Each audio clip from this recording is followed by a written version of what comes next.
South America, and other places that persons like to get up early in the morning.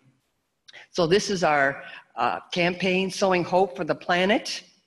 And the theme for this fourth webinar is In Solidarity, Interconnecting Global and Local Concerns. So you'll see as we proceed with this session, how we really have tried to do that for you.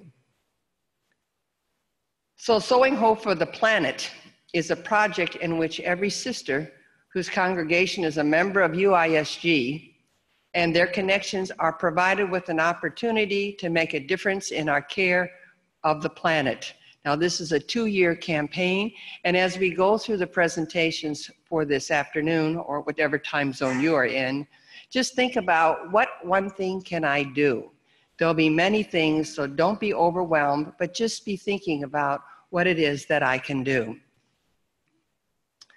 So Pope Francis in Laudato Si has underlined the fundamental connection that exists between the environment and the social crisis that we are currently experiencing.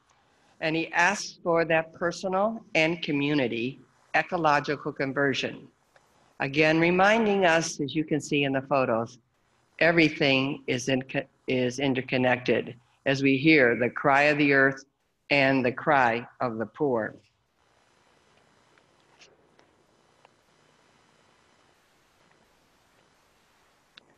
So in this webinar, In Solidarity, Interconnecting Global and Local Concerns, we have an opportunity to, again, explore together the importance of these relationships that are necessary to connect the local and global concerns.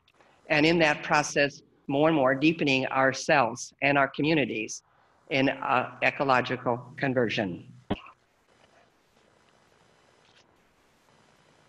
So before we go into more of the session, I would like to ask Father Felix from the Justice, Peace, Integrity of Creation Commission of USG and UISG to lead us in prayer. He is a priest from the Congregation of the Precious Blood of Christ, and he has a way of sharing his spirituality with us that will enable us to be open to the session that we have today.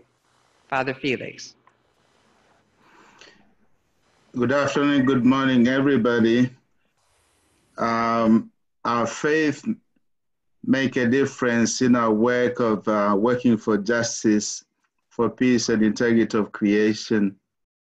And from the call of Pope Francis, we are asked to be caring of our relationships, relationship with God, relationship with one another, and relationship with creation. And in that spirit of relationship, we need to pray for conversion. And that is why I've chosen the prayer from Pope Francis' encyclical, Laudato Si. And let us begin with that prayer. If you can follow, for those who are speaking in English, I will share my screen.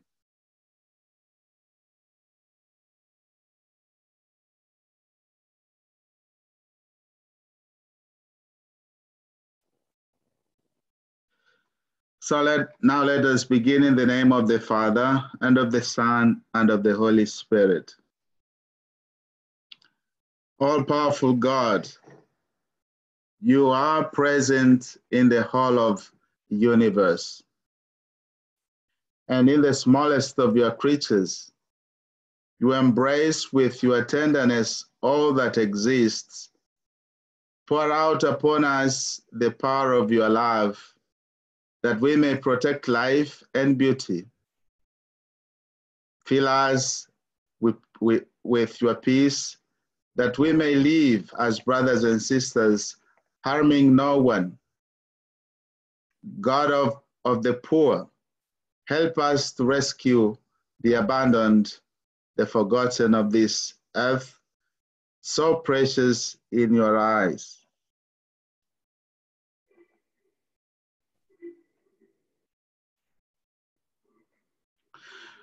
Bring healing to our lives, that we may protect the world and not prey on it, that we may sow beauty, not pollution and destruction. Touch the hearts of those who look only for gain at the expense of the poor and the earth. Teach us to discover the worth of each thing,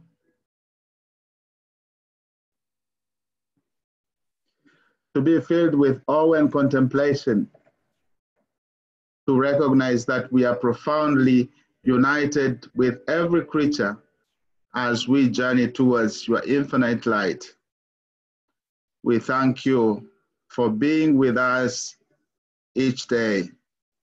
Encourage us, Lord, we pray, in our struggle for justice, love, and peace. In the name of the Father, and of the Son, and of the Holy Spirit. Amen. Thank you, Father Felix, for putting us in that receptive space as we journey in solidarity for our common home, sharing our experiencing and affirming the efforts of each other. In response to many requests in terms of trying to get access to the materials that we are receiving from different groups regarding what they're doing with Laudato Si, we are setting up a website, and all the previous information will be located on that website. An announcement will go out, and this is going to be available in February. So it's a website solely for the campaign, and it will be logged on at sowinghopefortheplanet.org.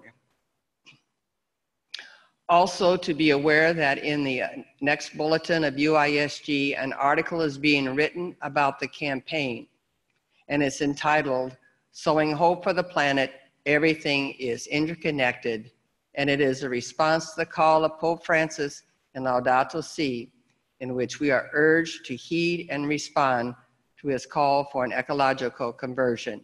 So it will be going out in all the languages now that the bulletin is published in. So for this afternoon, we have much in store, and our speakers are challenged to speak for 10 minutes, which is something with all of the information that they have to share. But as you can see, we're already moving on to the first speaker, who will be speaking from Poland.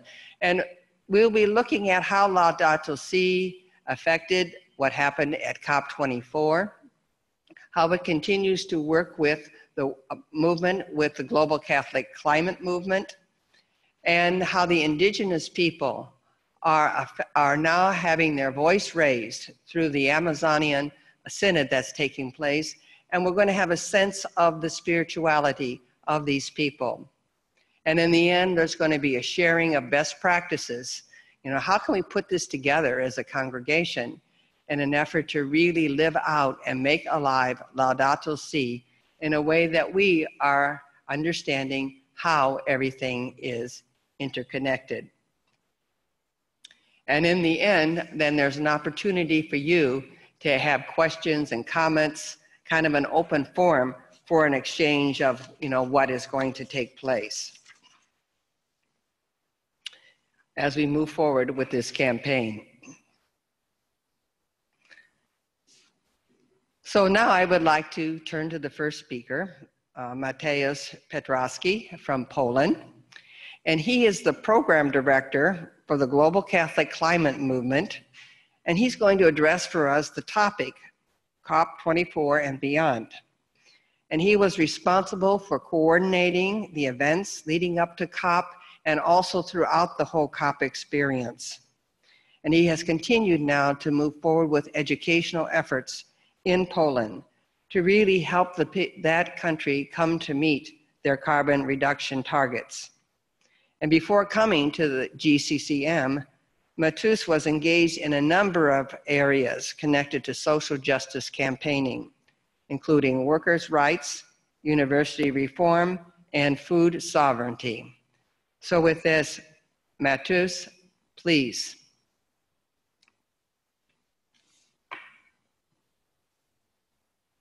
Hello, everyone. It's very nice to see you all and to have the opportunity to tell you a bit about what happened recently in Poland, and also to hear back from you, to hear your questions and comments in the last part of the webinar. And I hope that you will find some of the stories coming from Poland inspiring maybe for your own work. So getting started, let me just share my screen. Okay. So as you might know, COP in general is an annual meeting of the states and other actors, including non-governmental organizations. And the main aim of COP is to stop climate change, to advocate for ambitious policies to mitigate climate change. And last COP happened in December in Katowice, Poland. And there were a number of challenges that we as GCCM and our partners met while starting to work on this topic in Poland, and especially in Katowice, since, as you can see, it is still very much a mining region, and Polish economy is still heavily reliant on coal. So that was the first challenge, economical, so to speak. The second is social and mental as well, because lots of people, when they hear about, transition to green economy, transition to green energy, what they have in the mind is really the transition that happened when Poland was moving from state socialism to market economy. And this transition was accompanied by high level of unemployment.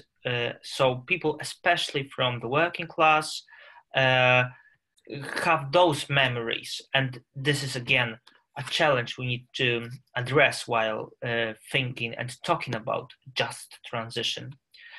And the third challenge, and I think many of you, whether you come from the United States, Brazil, other countries, will find this challenge familiar, because in Poland, just as in many countries all over the world right now, we are faced with a deep sense of partisanship, and this influences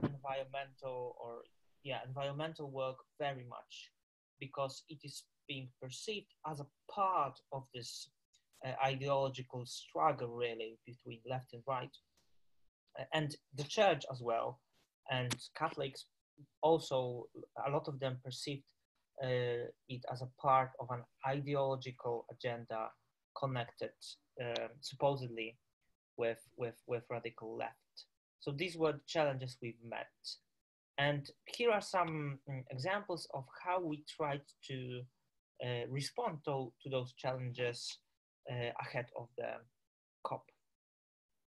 So first, we were thinking that we need a kind of a unifying theme that will help us to get different people together. So we started with organizing an event we called San Francis Sundays in a few places in Poland. And we managed to achieve quite an interesting thing, because people who were represented there addressed the topic of food waste, because that was the topic we've chosen, seeing it from many different angles, starting from the producers, meaning the farmers, through shopping malls, food banks, and then charities, and including the government. So this was a theme everybody could agree was really both social and environmental issue, because food waste also has big impact on climate and climate change. And everybody agrees that it was a big problem in our country, something we had to address together. The second thing, the second way of addressing the challenges was finding reliable public figures that could support our efforts. And here you can see John Paul II's secretary, Cardinal Dziwisz, who opened one of the conferences we organized. Thirdly, and I think that we also found important was reaching to so-called, like, ordinary Catholics as well, meaning people in the parishes. And thanks to a big support of the Dicastery for Integral Human Development and other organizations. Mateus, I'm sorry to disturb you, but I think that you touch something on your computer and the volume of your voice is very reduced and people have some trouble to hear you. All right. How is it now? Is it any better? Yeah, check also the plug because we heard the very strange noise. Okay, but should be all right now. I'm not touching the computer right now. Yeah. Let me know if there are still any problems with the volume. So the things you can see on the screen are the prayer cards, which included a prayer from Laudato Si, but also a quote from John Paul II, who addressed climate change. And John Paul II, being very much a hero in Poland, also gave some gravity to the problem. And we've managed to reach to send those prayer cards to 10,000 parishes, meaning all the parishes in Poland. And with help of some partners, we also launched like a prayer campaign with some videos, people from all over Poland praying, sending their prayers via the internet and so on. And this is how we prepared towards COP, including also something that I think is really important, especially while working with religious orders, which often have their like people all over the world, or at least in very different places, including the global south, which right now suffers from impacts of climate change. And on the photo you can see Jep Sano, who's working in Greenpeace, but he's also part of GCCM, and he led Climate Pilgrimage, which I think was really exceptional event. People walking from Rome to Katowice by feet to draw attention to the problem of climate change, and they were very well received by the communities, and they showed that the thing is very real and it has impact on people's life. So these are some of the activities we prepared toward COP to achieve precisely what I've been trying to describe in the beginning, to move from perceiving environmental issues as something that divides towards presenting this as something that unites everybody. Let me just... So, and the effect, one of the effects you can see on the photo here. So our friends from Franciscan Order came together on a meeting with someone who at first might seem very far from engaging into, discussions on just transition from coal to clean energy. And I mean the gentleman on my right hand side, if I'm not mistaken, who's the leader of the miners union, who led big miners protest and joined us for that discussion, which was a big thing for us, showing that there's really hope for working together with very different people. And I believe one of the reasons we've managed to achieve this was the support of many partners, including religious orders who provide this kind of moral authority, and as well as international connections, showing that this is both local and global problem, and it needs to be addressed in the spirit of solidarity. So yeah, this is pretty much it, and I'm happy to answer all of your questions and to hear your comments at the end of our webinar. Thank you so much. For your very informative presentation.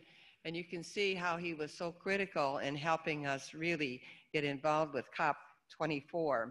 And the fruits of his work now will continue for COP25, which will be in Chile. So thank you, Mateus, for doing such a good job there. Now I'd like to introduce Marisa Beatriz, who's going to address us on updates with the Global Catholic Climate Movement. She is the organizer director at GCCM, and she works there with volunteers, chapters, and member organizations, and has been engaged in Catholic social justice work at every level: parish training, lobby days, and coordinating international mission efforts. So Marisa, would you give us some insights about what GCCM is up to? And GCCM is one of our collaborating partners. Yes, thank you so much for having me to participate in this webinar. As Sister Sheila mentioned, GCCM is a collaborator with the JPIC Secretariat for the campaign Sowing Hope for the Planet. We're very excited about this collaboration and the ability to work together to integrate care for creation in the church. So I'm thankful for the opportunity to take some time to go over our plans for the year. And I want to emphasize that all of these efforts are ones that are engaging our partners, and we would love to work more closely with men and women religious on any of these initiatives. More information is located on our website, catholicclimatemovement.global. And you may also feel free to contact me directly anytime, Marissa at catholicclimatemovement.global. So the most immediate activity that we're engaging in is World Youth Day. We are very excited by the work that our Latin American team has done for World Youth Day, which will be held in Panama City. And before the main World Youth Day, we are working with the Vatican Dicastery on Integral Human Development to host a Laudato Si conference this upcoming Saturday, January 19th, on Integral Human Development, featuring a panel of youth leaders from each continent and culminating in the drafting of an open letter to the Church on the need for greater intergenerational solidarity, calling on church leadership to more seriously engage the climate change issue, and inviting the younger generation themselves to commit to working to reverse global warming and towards a world where we all live out the call of Laudato Si. During World Youth Day, we are coordinating with the organizers to have recycling stations throughout the event. This picture here is of one of our recycling stations. We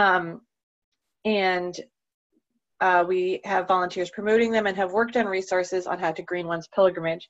We will have a Laudato Si station with educational materials. Marisa, you have to slow down. We have translators. I apologize. I know that I can start speaking fast. I'll go much more slowly. Apologies again. Please, just yes. Slow down. So we have recycling stations, as I mentioned, with volunteers promoting them. We will also have a Laudato Si station with educational materials and inviting people to sign the climate declaration.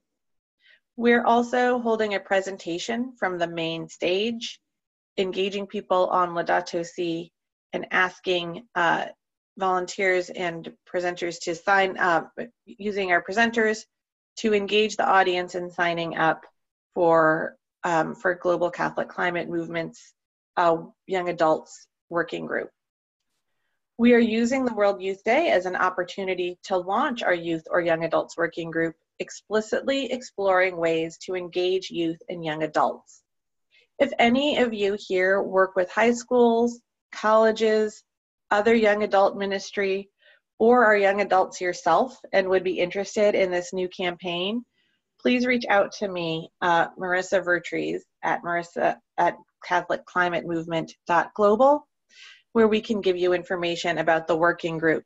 We'll also be segmenting the working group into regions as we start to develop additional campaigns. Our primary volunteer training program is called the Laudato Si Animators program. This is an online training, although we do have in-person training in some areas where we have staff available. Training attendees on the scientific basis of climate change and its impacts, the theological basis for our concern of care for creation, and organizing and advocacy training on how to address it in your community. We also provide additional resources and community calls to our animators, inviting them to speak with other animators around the world about best practices and supporting each other's work. These trainings take place twice a year. Our next training is starting during Lent in March, and another over the summer.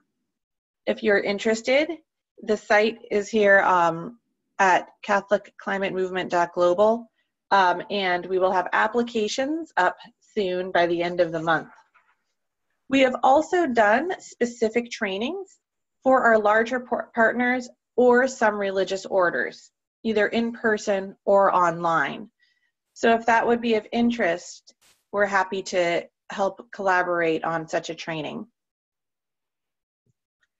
One of our major advocacy campaigns is around divesting from fossil fuels and reinvesting in renewable energy.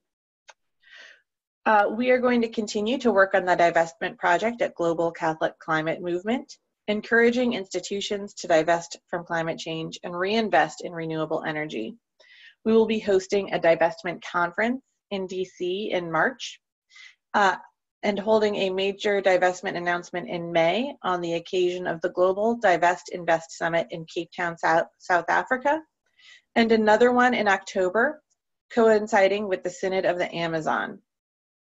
This year, we are also looking at how we can engage our grassroots advocates in divestment. We've been focused on larger institutions, but we are hoping to build our relationship with student divestment efforts, as well as engaging people in their dioceses in how to ask and encourage their own institutions to divest. If you would like to talk about divestment for your own institution or learn more about the program, our divestment coordinator is Daniela Finnemore, who spoke on the earlier webinar today. Daniela at CatholicClimateMovement.global will be happy to share more information. We are also launching a new sustainability initiative. The Global Church owns over 200,000 parishes alone, plus schools, retreat houses, monasteries and convents, hospitals, and additional buildings. The Global Church also has land holdings larger than the size of France if it were combined in one area. Because of this, we can make a major impact simply by addressing the church's emissions. We are working on a sustainability program asking Catholic institutions to commit to becoming carbon net zero by 2040 and introducing a program outlining the most impactful actions in different regions. We are also working with a partner, World Resources Institute, to create a baseline of greenhouse gas emissions for the Catholic Church. We're currently hiring a director for the program and will be launching within the first half of the year, and are going to be looking for participants in our pilot launch very soon. So we'll be happy to speak with people who are in this campaign to see if they'd be interested.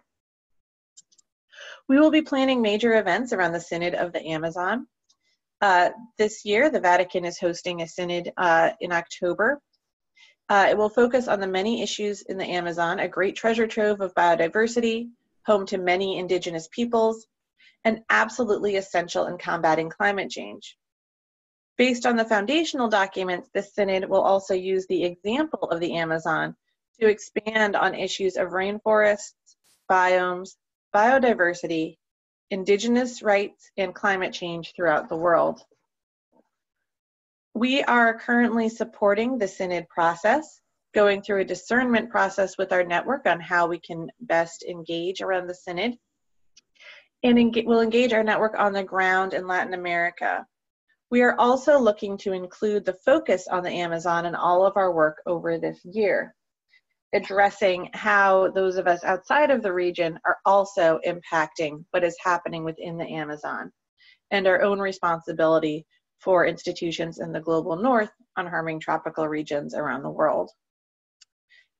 If your network does significant work in the Amazon region, works with indigenous people, or is otherwise addressing some of these issues, we would be happy to talk with you about some of the possibilities over the coming year. This also leads us into our work on Lent and Earth Day, where we've often done rallies and advocacy. This year, instead, we are focusing our Lenten campaign on our diet, specifically asking people to become vegetarian during Lent. Looking just at the Amazon, beef production is the #1 driver of deforestation, responsible for nearly 70%. Beef production is also highly carbon intensive, and reducing red meat intake can be one of the most impactful things an individual can do to reduce climate change. This will be going on through Lent and moving towards Earth Day, which this year is on Easter Monday. Our main campaign will be the week after Easter and Earth Day on Mercy Sunday, a Mercy to Earth campaign, following Pope Francis's call to have an 8th work of mercy for creation. This year, our act of mercy is a call to plant trees. After considering as a community the impacts of deforestation on biodiversity and climate change, we also hope that church institutions with more land in rural areas or in areas of ongoing deforestation will think about expanding the tree planting on more of their land, or working within the larger community, and how you can use your own land holdings to support creation, pull carbon out of the air, and slow climate change. We will also be talking with other groups, both secular and Catholic organizations currently working in the Amazon, about what advocacy opportunities there are for protecting the Amazon that we can engage in with our Lenten and Earth Day campaigns. I will stop there because I know we have a busy webinar, but I just want to mention that this year we will also be growing our eco-spirituality work, offering further Laudato Si retreats, expanding our Laudato Si circles or our small prayer groups, as well as our work with chapters engaging in advocacy in their communities. If you want additional information, please feel free to reach out, and I would be glad to speak with any of you about these or additional initiatives. Thank you.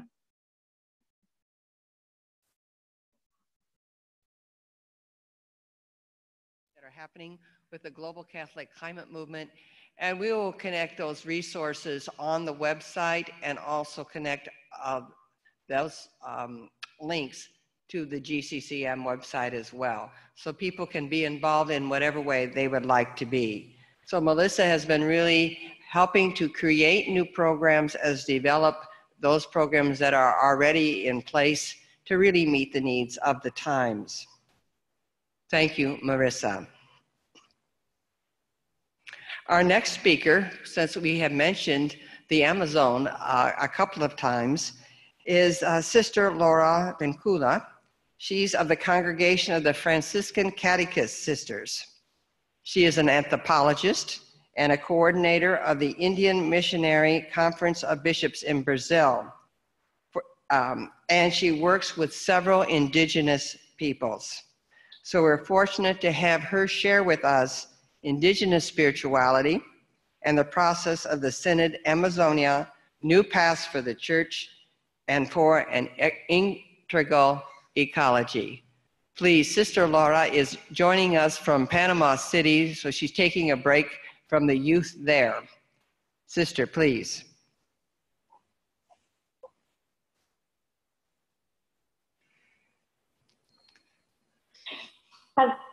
Paz y bien a todas y a todos que están en esta reunión. Entonces, habla de la experiencia. And so speaking De espiritualidad y su relación con el sínodo de la Amazonía. The English is not good. English is not good. Y la tierra, podemos decir, para los pueblos originarios es el eje fundante para... We can say that the land is important for the Aboriginal. Land is important for the Aboriginal populations. Can you please repeat the last bit? Because we had a problem with translation. I was saying that the land is important for Aboriginal populations, is the essential axis for their process of relation and appropriation. And that is why it is important to take care of our land. It is something that we inherited from the creation and is a manifestation of our mother. She is the only house we have. And that is why the call from Pope Francis regarding the care of our common house is important. Indigenous population since the very beginning have been doing that. So taking care of the land is taking care of their children. Everything we do to the earth, we do to ourselves and to the future generations. That's why this is essential for the indigenous populations, taking care of the earth. That's why we say that indigenous spirituality is intrinsically linked to earth, to the culture, and to traditions. And owning the land and respecting it is the principle on which the fact of being on earth is based, as well as the well-being of the indigenous peoples. We see this in America. The earth is like the air, and water is like the blood of our ancestors. That is why we have anything we do based on this relationship of belonging to the Mother Earth. And the indigenous spirituality is based on the celebrations that take place in life through symbols. Earth is life and is sacred to the populations, the indigenous populations. It is like air, it is like blood. And that's why we have to take care of it.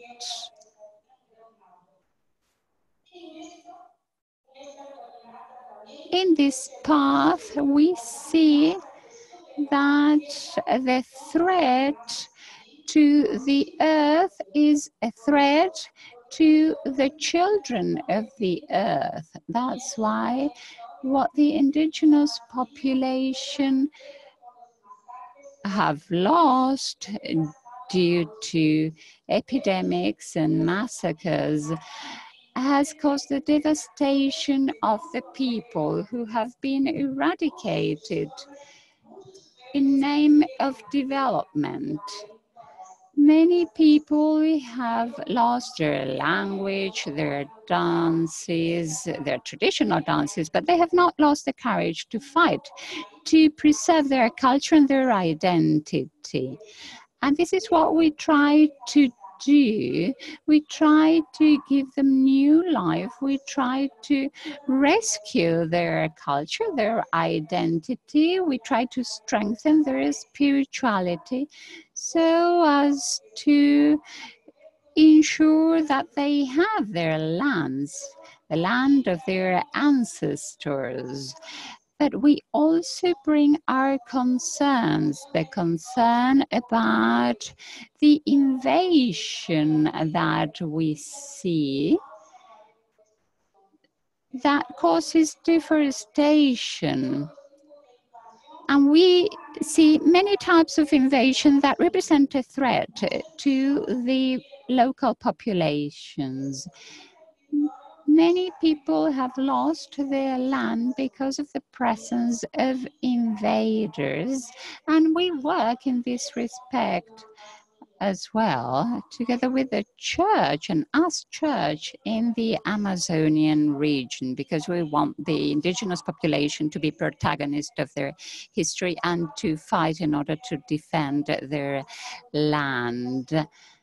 We also need to take care of education and of health. We see that there is no respect for constitutional rights.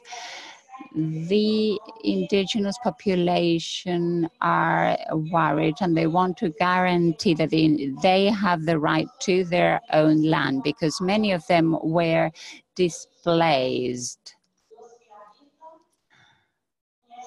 Those who reside in the land think that the spirit of their ancestors dwell in that land, and unfortunately the president is putting at risk the life of the indigenous population and their rights, which are included in the constitution. And right now we are living a very bad time in our history. But the indigenous population continue to fight, and they present another possibility of a different world to the planet, based on the respect to diversity, based on their way of relating to the earth as a mother and not as a good. This is what Pope Francis said when he called the synod, when he convened the synod. He wants to show to the world the expressions of life on the side of the indigenous population, because this represents a life project for the people. Taking care of the land means to take care of our life and of the planet.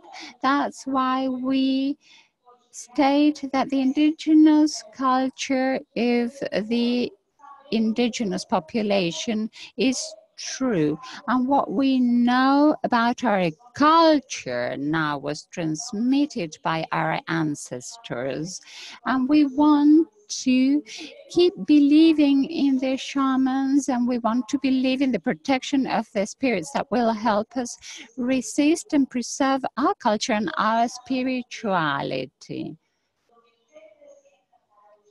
So we also talk about what the synod on the Amazonian region represents for us. It is very important for us in this time in life. It is a call not only to Catholic Christians, but to the whole world, that we all dwell in this common house, which is our planet, the Mother Earth. That's why we can see that the Amazonian region is a cultural mosaic with a rich biodiversity and different cultural and religious expressions. It has a multiplicity of languages, spiritualities, and cosmovisions. And this represents a richness at the same time a real challenge for the church's evangelizing activity. This great biodiversity that has to do with the culture, with the people, with the nature, is a characteristic of the region, and that's why evangelization in this region, as Pope Francis says, needs to involve contemplation, incarnation, passion, and resurrection. Without these four dimensions in ongoing dialogue, the evangelization and the presence of the church will get lost. And evangelization needs to be a new missionary blood that promotes communion and the participation processes. The contemplative dimension of evangelization recognizes God's presence in the cosmos, where Mother Earth and its children are the main actors and partners and interlocutors of the mission, and are not mere receivers of a message and a proposal that overrides their millennial wisdom, their theology, their practices. This is what Pope Francis says. Listening is important so that we can take care of this region and allow this region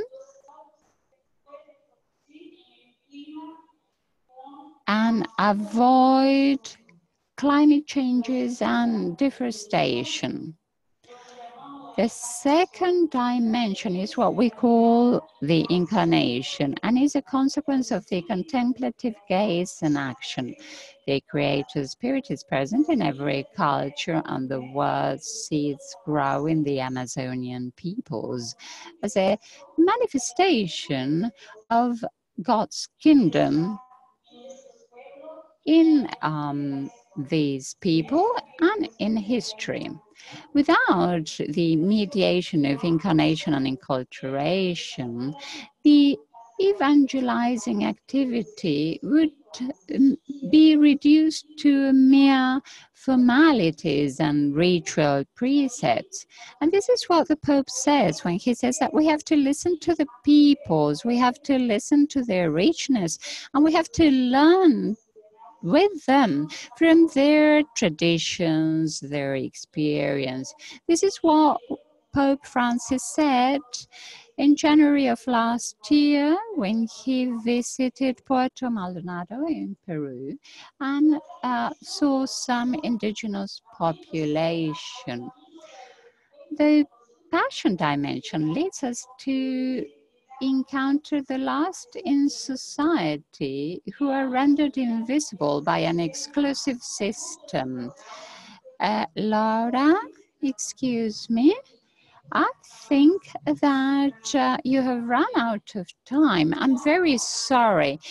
Could you conclude? So, we think that the Synod draws the attention of all the people in the planet so that they take care of the Amazonian region and promote the original people as protagonists. This is what we are doing with the people in the church and in society, showing the world the great richness of the original populations and the contribution that they can give to life and to preservation of the planet. If we take care of these populations, we will be taking care of ourselves, of our life, and of the planet. Thank you very much. Sister is in a place that she does not have her notes. So all of this was from her heart, and you could feel that passion as she tries to share with us the spirituality of the indigenous people. And also her involvement in the Synod. This is a very, very planned effort involving the parishes, the regional areas, grassroots involvement. So this is really a deliberate strategic effort to involve all of the peoples in the Amazon areas in a way that it will affect our lives as well. So Sister Laura, thank you so much for finding a space to speak with us, which was a challenge, and for sharing your heart with us and also the heart of the indigenous people. God bless you. Now I would like to ask Sister Ann Corey, who is an international coordinator for her community, the Religious of the Sacred Heart, who's going to try to help us bring this together. How does someone coordinate all these different things that are going on in the world, as well as listen to her own sisters? And Anne has a feeling that it's important to listen to the grassroots. Her congregation is in 42 countries, approximately 2,000 sisters, and also working with lay involvement in many of their roles. So she is able to kind of bring together the apostolic and the contemplative dimension that Sister Laura also talked about. So Anne, please share with us. Thank you. Thank you, Sheila. And greetings to everybody. It's lovely to see some familiar faces, and it's nice to see new faces as well. And I particularly appreciated hearing from the previous speakers. I found all of their input very interesting, and especially appreciated Sister Laura, who came in from Panama, and that was a challenge, but it was beautifully presented. Thank you. So my task is a practical one. I've been asked to share some best practices from my experience, especially in response to Laudato Si. And I do this knowing that there are best practices in your congregations and your organizations that we can all learn from just as well. But I will try to share the screen that I have.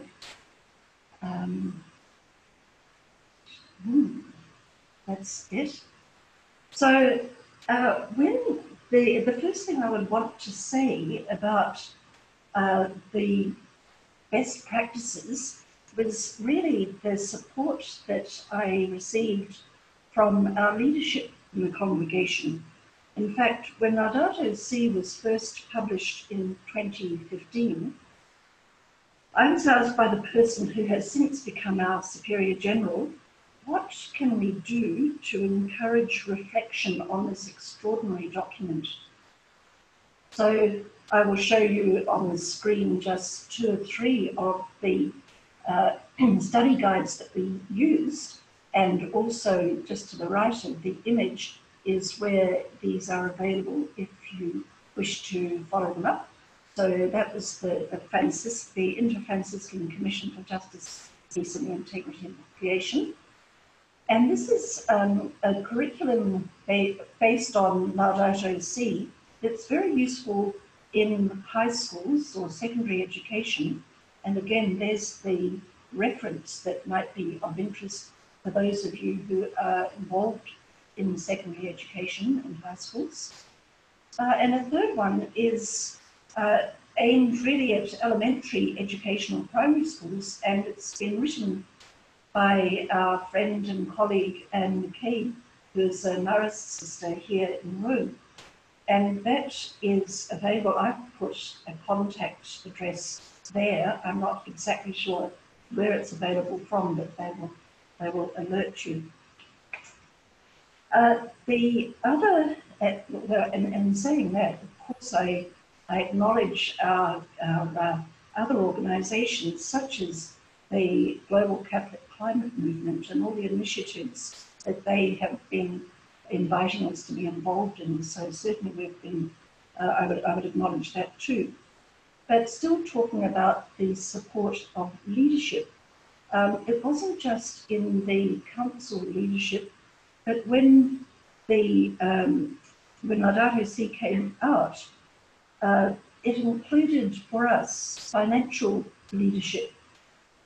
When the call came for congregations to divest from fossil fuels, our Treasurer General took this step on behalf of the congregation, and she said, with our strong call to justice, peace, and integrity of creation, we can no longer justify investing in any form of fossil fuel.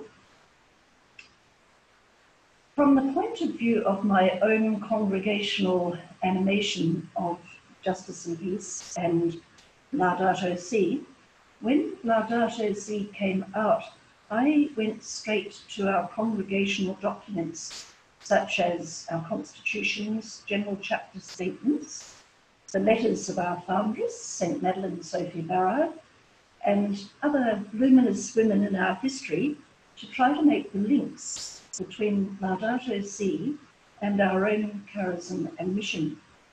And that's been very significant for us. From the point of view of how the provinces within our congregation have been animated both here from Rome and also amongst themselves, this coordination is very important. My role as an international coordinator is really to encourage and to support the sharing of resources and to affirm the quality of the programs and how they continue to be an expression of our charism. I try to animate JPIC in a way that is both apostolic and contemplative, in keeping with our charism. It's a real responsibility to visit provinces and to listen to the grassroots experience of our sisters and our colleagues and share it with the international congregation. Throughout the congregation, the issues of the environment are seen as reaching critical proportions. So Laudato Si gave us a framework of theology, science, and calls for action. So here are just a few of the concrete examples of how our sisters around the world responded to this call to care for our common home. For example, in Uganda and Kenya, which for us is one province, the sisters approached the issue of caring for our common home in three ways. The first was an interpersonal approach. They said that there's a relationship between the ways we are with one another and the way we are with creation. As we grow in respect and care for one another, we will grow in our care for all of creation. So based on that principle, they then went on to look at some very basic practical issues in their environment, such as burning plastics. The JPIC Committee of Uganda, Kenya, provided information to their sisters about the health issues of releasing dangerous chemicals into the air and the danger to soil and waterways of plastic littering. And then they researched where they could actually take plastic or recycling in their local areas. And to counter the destructive effects of cutting down trees for wood and charcoal in the places where they live, the congregation allocates 1 day a year for planting trees or fruit trees in their communities and institutions. And this is a photo of one of our staff members in Chekalini, which is in Kenya, and they have a health clinic and many lay people working with them. That's their tree planting day. One of the programs that I also thought would be worth mentioning as an example is a program called the Sacred Heart Global Citizen Program. And it's based in the United States. It hosts a small group of students every 2 years from the United States, Mexico, and Puerto Rico. And the theme of the most recent program was ecological transformation through spirituality. And they gathered for a week where they spent each morning in a small group discussion, meditation, and outdoor spiritual exercises. And each afternoon, the group visited a local nature site. And then they shared stories about their own communities and the issues they face or see. For example, the students from Puerto Rico shared about Hurricane Maria that shook that island in September 2017. The main issue they touched on was the lack of clean water. One of them said, if you hadn't stored water beforehand, you were basically dead. So neighbours shared water, and the hurricane reminded us that we have a neighbour. Another example is from Indonesia, where, as with most of the communities, they did an intensive study on Laudato Si and shared lots of practical advice about protecting the environment in everyday life. And you will know all of those messages about reusing paper, separating garbage, saving water. But one response that interested me was that one of the novices wrote in Indonesian a little poem or reflection on trash. And this creativity went further when she saw how the poem could be put to music, used with children, with a chorus or some drama. And that's a group of the novices are in there somewhere, but some of the students the children that they work with as well. And then last year, we had our congregation had what we call a Global Service Day. And this was actually in honour of the bicentennial of St. Rose Philippine Duchesne, her arrival in the United States from her home country of France. So many of the activities on this day were related to caring for our environment. That's the logo for the actual day. It was a call to the whole congregation, all of the schools, all of our colleagues, lay colleagues, to join us on this particular day. This is a little group from the General Council here in Rome, and we tried to clean up the garden of one of our convents near the Janiculum Hill in Rome. But on that particular day, starting in New Zealand, then in Australia, and following the time zones right around the globe, groups of sisters and our partners in mission made a response to local needs in various ways. And we started describing this as a wave of grace around the world. So how do we obtain information about best practices in our communities, in our ministries? We ask the sisters in each province to share their ministries, and sometimes we learn about them through what we call a solidarity fund, in which we're able to finance certain projects that are consistent with our values and mission objectives around the world. And how do we communicate the best practices? Well, one means is through the international website of our congregation, in which we have the JPIC section. And we've also developed a database that we call the JPIC Involvement Database. And this is a way of capturing the details of activity and projects around the world. It's an important record of local efforts for justice and peace, but it also provides a platform for global communication. For example, if we have a street kindergarten in Indonesia and a street kindergarten in Brazil, the database provides a means to learn about the objectives and best practices of each. The database is located on our international website, but currently is accessed only by UISG sisters. And given that our mission is supported by highly committed lay people, we're working to make the database more widely accessible in the future.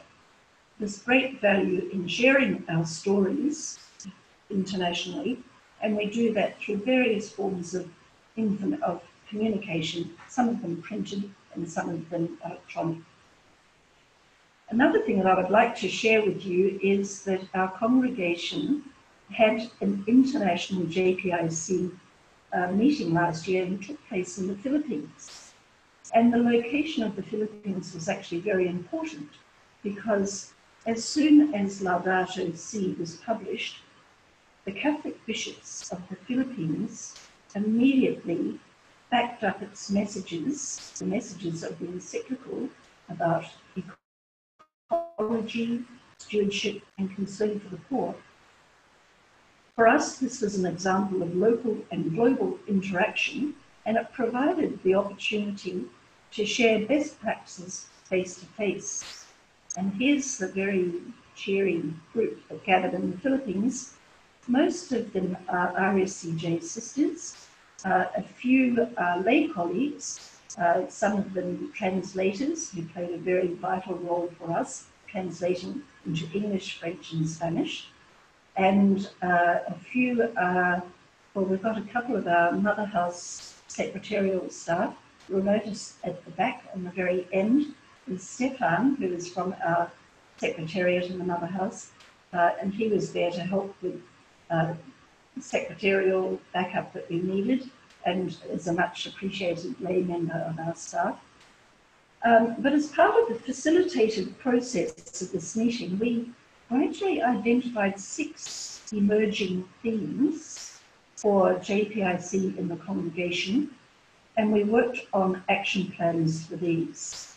The one theme that received unanimous consensus without any reservation was the theme entitled Caring for Our Common Home. And the action plan that this working group produced addressed themes of caring for our common home on several levels, our personal responsibility, our educational mission as citizens, as provinces, as an international congregation, and as global citizens.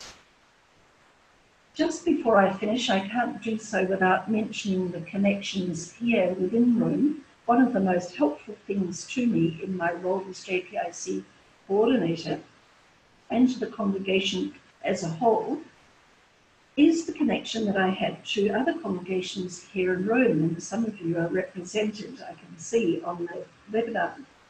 I'm on 3 working groups with other men and women religious, and each one is based on an issue that relates in some form to care for our common home. For example, refugees and migrants, that's one working group, integrity of creation is another, and food and agriculture is another. All issues of JPIC are connected, but these in particular are topics that can be shared with our sisters around the world, and in fact could be replicated as working groups in regions or in provinces and countries. One practical response that our Integrity of Creation working group made here in Rome was to produce this little booklet called Reflections on Water. It's a combination of reflections about the use of water in our world, including statements from Pope Francis and Laudato Si, and other faith traditions as well. It includes prayers, references to music, and a sample prayer ritual based on the theme of water. And with World Water Day coming up on March the 22nd, this can be quite useful for communities because it contains some prayer intercessions, especially designed for the day, and also a water creed. The booklet was produced as a companion piece to a document called Water and Sanitation, a People's Guide to SDG 6, Sustainable Development Goal 6. And that was produced by almost our counterpart at the UN, religious who are in what they call the mining working group. And there you have the reference where you can find that it's full of very, very informative material. So just to bring this to a conclusion, all the examples mentioned in my very brief talk are practical ways in which my congregation and those of us here in Rome have tried to attend to the global concerns of caring for our common home by addressing local relationships and local contexts. But the greatest learning for me from all of this is that this activity is a sign of hope for our planet. Thank you. Thank you, Anne. They have provided us with a number of creative and inspiring ways to carry forth the hope for the planet, and showing the ways that you've been able to interconnect with your community members and in your local communities and in the global aspects. So we thank you again for all of these efforts and the excitement that you bring to these experiences. It's contagious for the rest of us. So this is a chance now for those of you who are listening to this webinar to make some questions or comments. It's kind of an open forum, and Patrizia will facilitate that for us.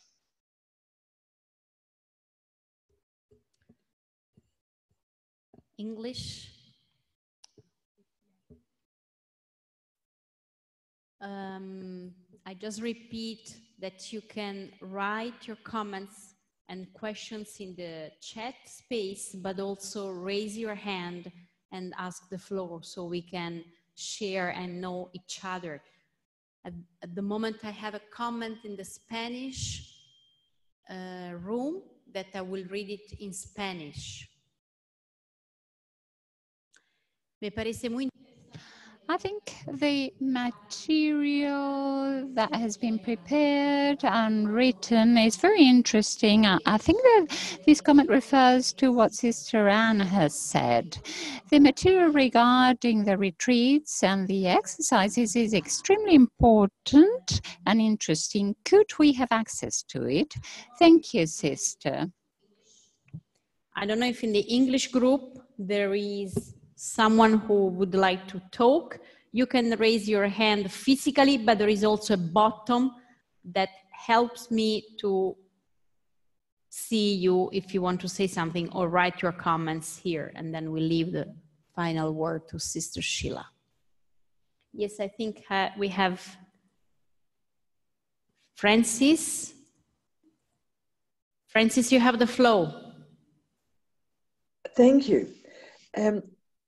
I was working in Peru, and the Colombian fathers there produced a wonderful little booklet of 100 ways of saving the planet. It came out of the newspaper during COP20. They had a whole of ways of saving the planet. And the Colombians put them all into a little book with delightful illustrations. I don't in English, unfortunately, but some clever person might put it into English. It's a wonderful little resource. Thank you. Thank you, Francis. Now we have a question. Oh, sorry. We have a question from the Spanish, so I will read it. Sorry, it's in English. I'm sorry. I will read it in English. A request for Sister Laura on indigenous spirituality, a comment on the role of women in care of our mother world. Before giving the floor to Sister Laura, I want to read another question in Spanish. Mi pregunta va. My question refers to how we can reach a balance between employment and changes in the production model.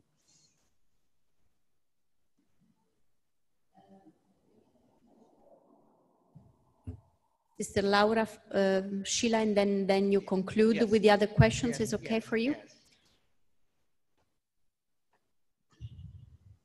Hermana Laura, si quiere. Sister Laura, you may want to give an answer. Yes. Regarding the role of women in taking care of Mother Earth, let us say that the Earth is a mother, and women, well, that's what they do every day. They do that every day with their children and also working in the field of defense of indigenous population. In Brazil, we have a group of indigenous women who propose actions to defend the land. The indigenous population are interconnected to the land, and therefore women have this important role of defending and fighting to protect the earth. And many women have leadership roles in this field in Brazil, just like they take care of their family. I don't know whether I'm giving an answer to the question, but yes, I want to say that women have a very active role in all the processes that have to do with defending, protecting, and taking care of our Mother Earth. Thank you. Speaking person who wants to ask a question. Go ahead, please. Manana. Mi pregunta es. My question is, I know that the production relationship, competition, productivity, profit is very important. I think that the approach by women would be very different from this. How could we get women to have a more important role so as to change the mentality in this field? Thank you. Okay. Thank you so much for these responses and questions, because I think they're there's at the another heart. question. Okay, I'm sorry, Sheila. Okay. Let me know when you want me to respond. Yeah, sorry. I'm trying to understand. Yeah, there is a question in English.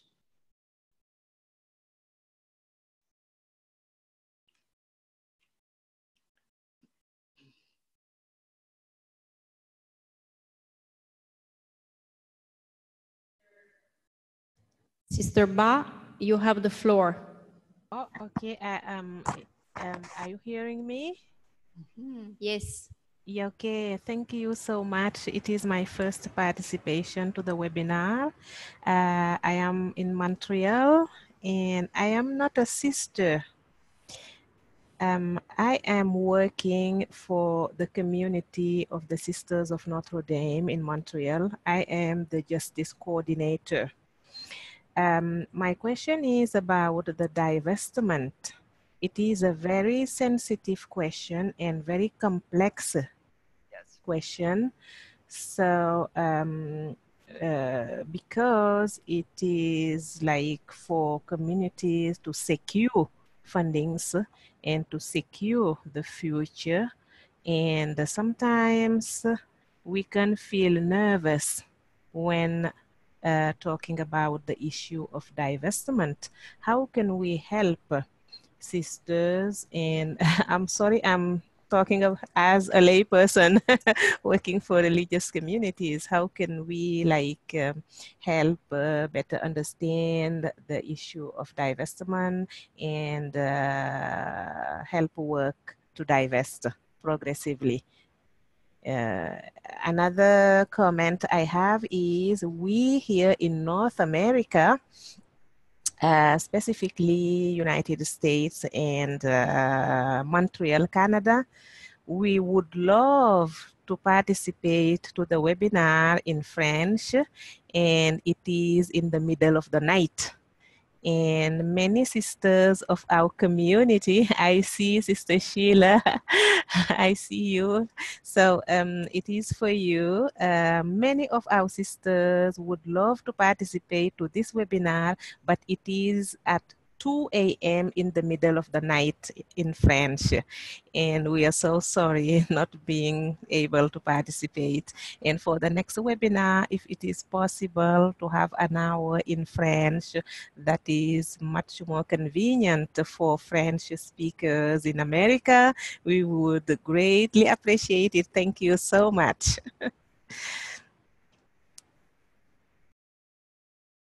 Thank you, everybody. I don't see any other requests or questions or comments, neither for Spanish nor for English. There is a request to have some more information about what Marisa shared about the formation. So, Sheila. Okay, thank you very much. And as you can see, this is a campaign that's evolving. We're learning as we go, and the fact that people are participating and are giving us a sense of direction, this is really important. And the website that I spoke about, the upcoming website that's going to be available in February, will attempt to put together these resources in the different languages. It will be in English, Spanish, French, Italian, and Portuguese. So whatever we receive from all the participants, all the sisters, any connections, we will put those on the website in the specific languages. and categories will be there for people to be able to access what is helpful for them. The other thing you talked about is the whole divestment, which is something that we are continuing to study because it needs to have transitions. People need jobs. And so we're concerned that we have alternative energy jobs, but that the people's rights, human rights, are being respected. And we know that this is something that needs to be watched and monitored. So you can't have a community go without employment and then expect that to be something that's life-giving. So that, of course, is being discussed as part of this transitionary piece. The other thing is looking at alternative investment sources that are comparable or almost comparable to the investments that many of the congregations depend on for their futures. So again, all of this is being talked about. And one of the things that is being mentioned in March, there will be an investment conference in the United States. And so some of these questions that you are raising, people are trying to find answers that are really sustainable for you and that will give us a future. So please let us know that we are continuing to grow and understand that ourselves. My community has divested from fossil fuels only because they realize that with Global Catholic Climate Movement, which I'm on the steering committee, we are looking at the transitional phases and really trying to address that. So thank you very much for those questions. Just a reminder then about the webinar and the bulletin, UISG bulletin, that will have some more on the campaign. As Sister Anne Mary often mentioned, our leaders need to be involved in this and supportive of this effort. And this initiative actually was being proposed by the board of UISG. So this is where we are getting our support to move forward. Now, the campaign, So On for Hope, has this expectation that each congregation has one person as a contact that could be receiving information and then could be sharing that with all of the community members. Now, we will be sharing information in terms of when the webinar is announced to all of those that have signed in to our webinars. But going forward as well, we want to be able to reach more of the sisters, more of their contacts, and that's why having a person designated from that community is very important. The other area is in preparation for the plenary of the leadership of UISG and all of the congregations that are members is in May. We want to have one slide from each congregation that represents what they're doing for Laudato Si. You can see some examples here, giving the name of the congregation, the place, and the event. For right now, it's going to hopeforplanet@gmail.com, but when we have the website up, everything will be in communication there. So this will be a way of showing to all of those assembled at the UISG and for use later, what's happening throughout the world with our congregations. And in March, we're going to be having a survey to find out more, how can we be more of help to moving this campaign along? What are some of your needs?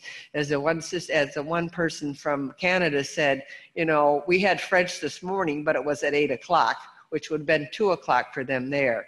So if we have enough people wanting them, maybe we have to look at 2 days, something like that. But our main intent is how can we most effectively reach out to the sisters and those who are their contacts in a way that we can have a united voice.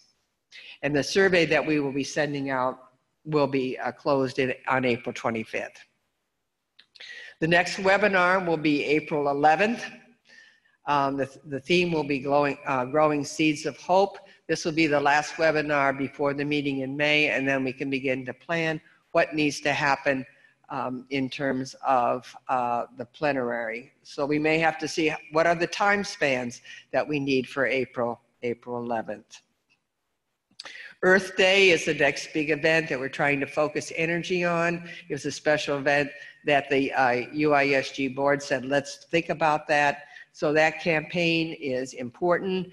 We will be, whenever you choose to do it, either the Sunday before or the Sunday after, because GCCM is talking about the Sunday of Mercy. So please find a way to really observe that campaign, and all of the things that they're doing we will refer to on our website. This is GCCN I'm referring to, but also visit theirs, because there's many things that they are doing that are really helpful for us. And this, what we're preparing for is a draft, some kind of a statement that the leaders will be endorsing at their plenary to help us then give a focus for the next year of the second year of the campaign. So as we listen, we need to be hearing what are the voices that are being raised and where do we need to be going. So any questions or comments that you have, continue for the time being, hopefortheplanet@gmail.com, and I certainly will try to answer them or take it into consideration while we have to explore it, much more carefully. So I want to thank all of the speakers, all of the translators, everyone that's been a part of this campaign at this moment for this session to move us forward. And God bless you, and take good care of yourselves and take good care of the planet. God bless.